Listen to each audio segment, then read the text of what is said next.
do crow all day. It's Jennifer from Yellow Brick Road Farm, and I'm here to talk about today all the seeds that we're going to be planting. So I just wanted to give you a quick run through. I've got a blog post to accompany this video.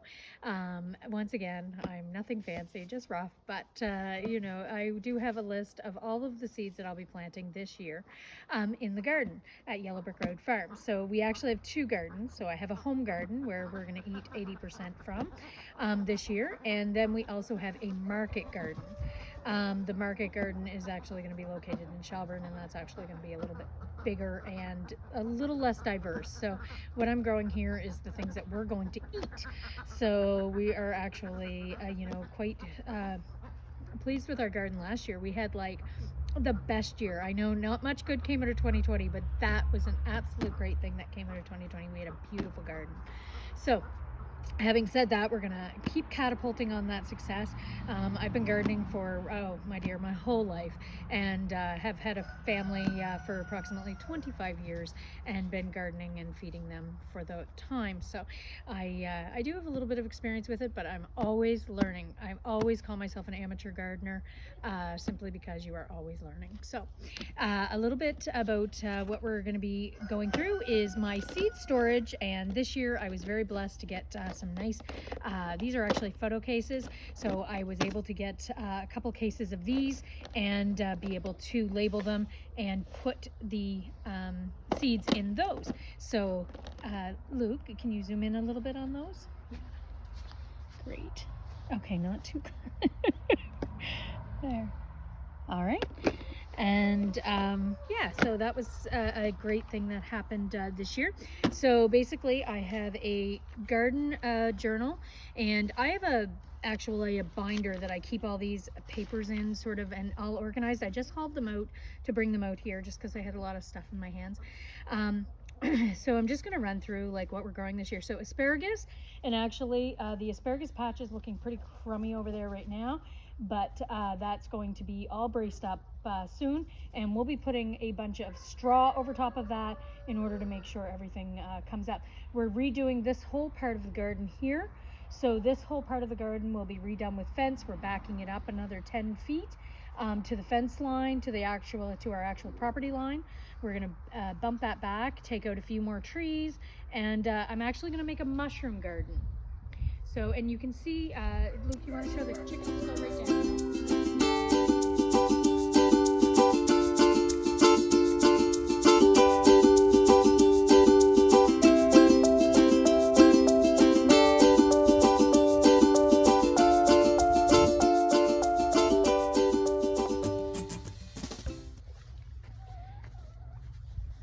So the chickens are taking around all the bedding, the sheep's bedding. You can see the sheep behind me, Buddy and Willow, waiting for treats, as always. They're actually, bordering them is actually my garlic. So that's all planted already. So I have 3 rows of garlic planted in that section there the whole way down. And that does us for a year of garlic. And I'll be using some of the garlic that I harvested last year to actually replant. So, I actually did do that. So it's already planted already. I put straw over it. It's kind of blown off now, just to protect it from the chickens getting at it. I'm going to kick the chickens out of the garden probably in the next couple weeks, and they won't be allowed in again. And because we're going to give that everything in the garden a chance to mellow out without their interference. So that's going to happen. So that's asparagus. Then we've got beans. So last year I was able to do baking beans, which were a huge fail. Sorry, didn't do well at all with those. But we actually had bush beans, and my pole beans were amazing. So I keep track of all this on a seed inventory sheet, and these I got from a source called Morning Chores, and they've just got a whole bunch of neat stuff on there, the neat templates, and I can just jot it down on a piece of paper. You don't need anything fancy, but I just like having that, sort of to keep me straight of my plant, my variety, my amount, my source, and the harvest date, and it goes into like when the seeds expire and all that, but I don't pay too much attention to that. So so pole beans, baking beans, and bush beans. So baking beans, we're doing Kidney and Jacobs cattle. pole beans, we're doing Sunset Runners and Scarlet Runners. Sunset Runners are new for me. They're from Baker's Creek. I've always grown Scarlet Runners, and I do love Scarlet Runners in a bean medley, sort of to serve, and also to save for seeds for next year. So bush beans, I actually have Gold Rush, so that's my yellow bean. I have a Royal Burgundy. I have Dragon's Tongue, which was a really neat variety, variegated variety that we grew last year with, and the kids loved it. And that was from Baker's Creek as well. And then we have Early Provider. That's just a basic green bean, that we will eat fresh and frozen. Actually, we're just finishing up. We've still got tons of green beans in the freezer, which is great because we still have another probably 7 months before we harvest again. So because here in Cape Island we are in zone 6A, we're not, some people say we're in zone 5, but we definitely here on this end of the on this end of the province, on the very southwest tip of Nova Scotia, we are definitely 6A. So for beets, we have golden beets. I got those from Baker's Creek last year, and they were a huge success. Love those. They were so sweet, so good to eat, just like candy. And they stored beautifully in canning, so I canned those up. Detroit Red and Jacoga. And then I went into broccoli. Broccoli, I don't grow broccoli here. I actually buy it from Indian Garden Farm Markets in Bridgewater. I actually take a bunch, there's some things that I just don't grow well and don't think are worth my space here. So those things are broccoli, cauliflower, sometimes green and red peppers, depends on the year, and corn. So those things I will not grow usually in my garden. I just find I just don't have, they just take too much care, and with row covers and cabbage, and moss and and things like that. But I did save a bunch of Chinese broccoli seeds last year from Baker's Creek, and so I am going to replant those again because I think everything gets 2 years here, just to sort of see if it, 1 year you can kind of say, oh, you know what, that was like a bad year for this past store, it was a bad year for weather or whatever. So I think that giving it 2 good years to try would be great. So the reason I like Chinese broccoli is because it doesn't take up a lot of space. It's a really thin stalk. Okay. Cabbage, I did Early Copenhagen, and I did that last year, and that stored really well. I ended up going into and Buddy's just ramming. I ended up going into sauerkraut with that, and fermenting that, so that turned out really well for us as well. But I wanted some more storage cabbage for this year. Carrots, we went into carrots. We got Bolero, and Bolero is a wonderful storage variety. So if you're looking to store a carrot, or you have a root cellar, or you want to, Bolero is a wonderful storage carrot. I didn't plant near enough this year. I have plenty diced and in the freezer and shredded and canned, but I don't have any that I can just sort of hollow to storage whole, and that is what I'm missing this year. So even though we still are eating fresh carrots from the garden, we are not eating them in the whole form. So yeah, I'll work on that for next year. That was kind of a fail. So we have Scarlet Nantes, Rainbow, Napoli. I'll plant a few of those, and Mapukia. The 4-H vegetable of the year is a carrot. They sponsor a program every year where you have to grow a giant vegetable. Last year it was cucumber, and we won for the province. Luke grew a giant Japanese cucumber, and we won, and we were able to have good luck with that. So we're going to try this year for the carrot, and it's Mampuki, and that's from Baker's Creek as well. And then of course I'm going to plant Chantenay. So those are usually my go-tos are Bolero, Nantes, and Chantenay are my go-to carrot varieties. The rest are kind of just fun ones that I'll plant, like Rainbow, etc. So I don't grow cauliflower, I don't grow corn. Celery, so I'm going to plant Tango. Did really well with pink celery last year from Baker's Creek. Unfortunately, just not a lot of us, I froze it, put it in the freezer to put in stock and soups and stews and things like that. I've still got plenty left, so I'm gonna try planting a different variety this year and go from there. So then we have cucumber, lemon, and I get that from Halifax Seed, Dragon's Egg from Baker's Creek, Straight A, and Marketmore are my go-to varieties for pickling, canning, eating fresh. Those are my two that I will, plant the most of and do that. So then we have fennel. We have my fennel self-seeded last year, and that I will just keep letting grow. Fennel takes a lot to grow into a bulb, and I don't usually use it as a bulb. I use it more as a flower and an herb. So just saying, I don't let that kind of get to a huge size for a fennel bulb. Garlic, mainly because we don't like it. Okay. So I like the fennel seed and use that in canning and things, but not so much the bulb. So garlic, I mentioned that already. Ground cherries, self-seed. I have a bunch of plants that come up every year, and they are a wonderful variety. And so what I'll do is when I see those coming up, I take them, haul them out, transplant them into a better area, and I try to keep all of my ground cherries into a we have kale. We're growing Casper kale this year, and Casper kale has a little white in it, which looked really interesting, and it was named the #1 kale to try this year. So try that. That's from Baker's Creek. And I got the blue curled Scotch, which we had really great luck with last year, and that just kept producing. That was like the star of the garden. That just kept going right into fall, and I had a wonderful fall garden. Not so much winter. Haven't really done anything in the winter, but that's okay. That's just sort of my ebb and my flow and my rhythm. Lettuce. This year I'm planting tatsoi from Baker's Creek. I had wonderful luck with that last year. That's a little leaf variety, and it's got enormous amount of vitamin C, and it's fantastic, and it's sweet. It's a beautiful, beautiful lettuce. Crawford Estates Revival seeds. I got that from Revival Seeds, and I'm excited to try that. That's a new variety for me. Butter Crunch arugula from Baker's Creek. I'm trying just common arugula anyway, and I've always planted some arugula in the garden, just doing that. And Eucapa, and that's from Vessi Seeds, and I am trying that variety as well this year. So, but my go-tos tend to be Butter Crunch and Black Seeded Simpson, and Tatsoi. Those seem to be the ones that I really stick to the most.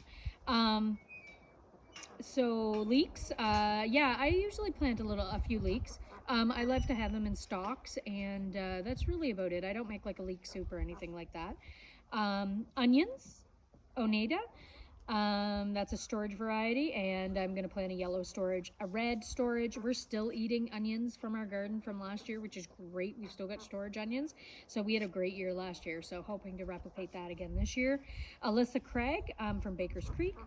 Parsnips. So parsnips came out beautifully. I still have bags and bags in the freezer that I didn't put them in cold storage. I actually ran out of room. So what I did was I put them in, I blanched them and chopped them and threw them in the freezer. So those we're still eating. It was fantastic. I just had them in stew on Sunday. So I'm planting the Harris variety of those from Vessi's. So of course Harris is near to my heart. It's my maiden name. So we have peas, we have King Tut Purple, and those are from Revival Seeds. We have Homesteader peas, those are also from Revival.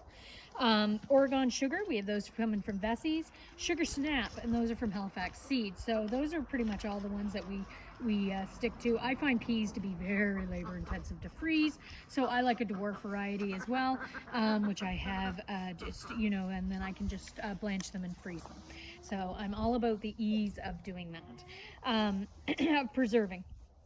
So then we have peppers, and peppers are one that's kind of hit and miss for me. I am not a big grower of peppers. I love growing tomatoes. Peppers I just struggle with, and have never really wanted to put as much time and care into those. Maybe another time. Every gardener's got their Achilles heel, and that seems to be mine. But you know, like I say, but I do have some down because I like to try. So New Ace, Sensation, Purple Star, Carmen. Doing a variety pack from Vessie's, and of course I did have really good luck last year with the jalapeno peppers. So I am going to grow those again because I use those in my salsas and quite a few of my dishes. So that was fantastic. Potatoes. So we are still eating potatoes from our garden that are in cold storage. It's fantastic. I should have enough to last us until May. I've kind of been rationing them out and looking at them, and I figure until May, excuse me, we should be good. So, and last year we planted Yukon, Red Chieftain, Russet, and Purple, and those have all held up beautifully in cold storage. So pumpkins, we have Rocket, White New Moon, Giant Pumpkin, and Racer. Now, the giant pumpkins, I don't put a lot of effort into, guys. I am not one of those people. I just throw some seeds in the ground. If they grow, they grow. Chances are sometimes they don't. So anyway, but I have had good luck with Rocket. Those are our go-to, and they're from Vessie's. And I saved a lot of seeds this year as well, so that's fantastic. You'll see my seed saving right here, some of them, and you'll see that I have saved Waltham butternut squash, Waltham and pie pumpkins, and parsnip, Harris parsnip, small pumpkins. I have some of those saved. Fennel seed, I have some of that saved. Dill. I'm going to do a whole thing on herbs after. Herbs and flowers. I'm not going to get into that today. Today I was just going to do vegetables, okay? And anyway, so then we're to radishes. Now, none of us like radishes, okay? So, but radishes are the most satisfying thing to grow because they're quick, and radishes are the most satisfying thing to grow because they come up first. So it's really awesome to see those come up in the garden, and I plant them in amongst my carrots so that it kind of saves some space because your radishes come up first, and by the time you haul your radishes out, your carrots are ready to grow a little into those spaces. So that's really fabulous to do if you want to not spend a lot of space on your radishes. So that's what I do. Turnips, York. Now, turnips are always best. We do a storage variety of turnip. You can get a spring turnip and you can get a summer turnip. I go with a storage variety of turnip, so they take roughly, I think, 85 days to mature. Might be, yeah, I think it's 85 days. So that pretty much takes our whole growing season, okay? So because we have our last frost here in June, and our first frost of the winter has been coming as early as, of the fall, has been coming as early as the second and third week of September. So that only gives us like a very short growing season. You know, we have like roughly 120 days, you know, max, if that. And that can be challenging when what we're growing. So we look at those things. Spinach, that's without a greenhouse, of course. I don't have a greenhouse. I put up a temporary hoop house to do my tomatoes, which I'll get to in a minute.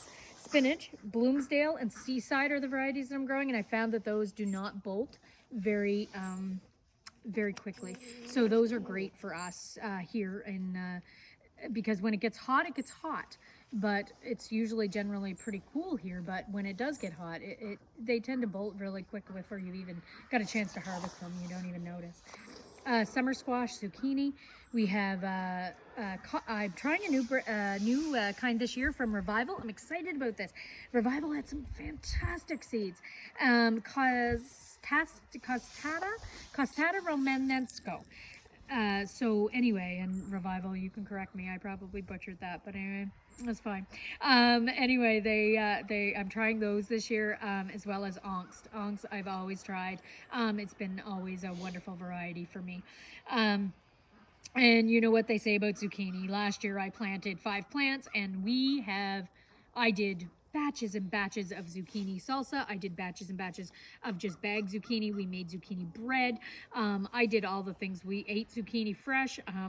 5 plants was more than enough, and to give us a really good harvest. So anyway, you don't need to plant a lot of that. Winter squash, I'm going to do the Burgess Buttercup, and of course I had the Waltham, and I saved all those seeds, and we had wonderful, gorgeous luck with those last year. I think I had 5 plants, and we got over 100 squash from just those 5 plants. It was amazing. It was awesome.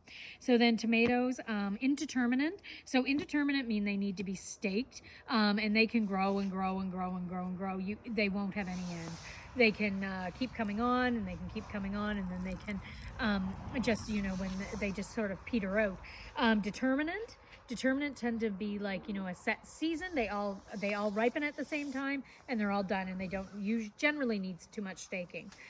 So for indeterminates, last year I did Amish paste, and San Marzano, and those two were amazing, very prolific.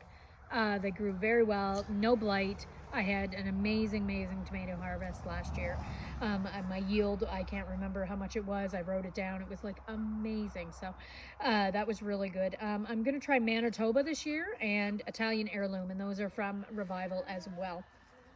So Amish paste, Cherokee Purple, Black Beauty, those all came from Baker's Creek.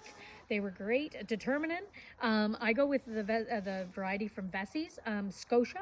Scotia is amazing, very prolific, very sturdy, very blight resistant. They're great. And Mountain Merit. So those are my 2 favorites for Scotia, for determinants. Last year I did get some seedlings. I was able to get some from Bowtruckle Farm in Clyde, and they're going to be doing some seedlings again this year. So be sure to check them out closer to the end of the season. End of the season. End of winter, not the end of the season. Don't check them out then. Check them out the end of the winter. They're going to have lots of seedlings on offer. So then we had cherry tomatoes. Sun Gold, Chadwick, and Purple Bumblebee are my go-tos this year. I did Brad's Atomic Grape last year. Big fail for us. That was from Baker's Creek. That was a fail here. I didn't do well with that variety at all. So this year I'm going to try the Purple Bumblebee, and that's from Revival as well. And Sun Gold, of course, is from Vessey's. So anyway, that's just a couple of the things that we're doing here. Getting ready for the garden. All the seed orders are in. Just want to send you as well to Melissa K. Norris if you're looking for some garden sheets or your templates, and you're looking to get some help planning your garden. I know I seen a question the other day was shot to me about, planning your garden and how do you plan it out and things like that. Well, I always do a template. So in the winter, I will draw that out and I'll paint it out. I don't know if you've seen my Instagram post.